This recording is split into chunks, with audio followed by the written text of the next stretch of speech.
अस्सलाम वालेकुम दोस्तों, मेरा नाम आसिफ खान और आप देख रहे हैं इंडियन मुस्लिम।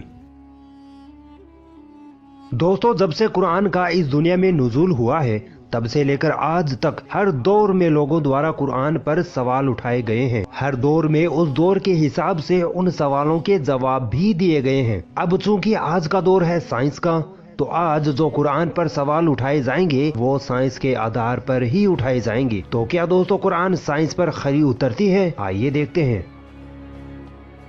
दोस्तों, इंसेक्ट्स यानी कीड़े मकोड़ों की प्रजातियों में चींटी एक ऐसी प्रजाति है जो सामाजिक जीवन व्यवहार में इंसानों के सबसे अधिक करीब मानी जाती है।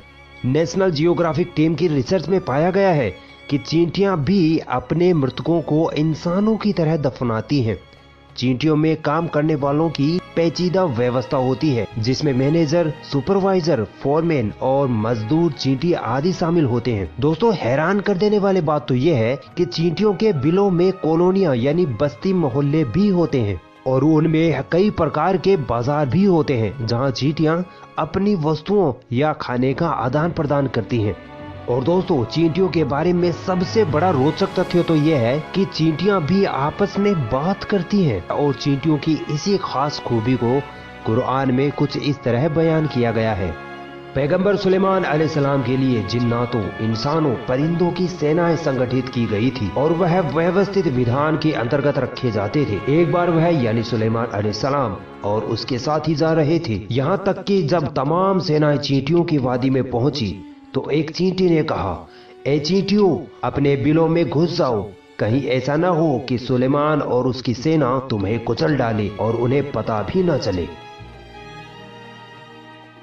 दोस्तों, जब चींटियों पर रिसर्च नहीं हुई थी, जब चींटियों के व्यवहार के बारे में किसी को नहीं पता था, तब पुराने जमाने में लोगों का यही मानना था कि चींटियां बस कहानियों की किताबों में ही बात किया करती हैं। और हो सकता है आज भी कुछ लोग ऐसे मौजूद हो जिनका मानना हो कि चींटियां आपस में बात नहीं करती हैं, मगर कुरान मेरे रब, मेरे खालिक का कलाम है, ये कभी झूठा नहीं हो सकता। नेशनल जियोग्राफिक की टीम ने सन 2009 में चींटियों पर काफी गहरा अध्ययन किया और वैज्ञानिकों ने पाया कि चींटियां एक दूसरे से बातचीत करती हैं। चींटियां अपने विचारों का आदान प्रदान भी करती हैं।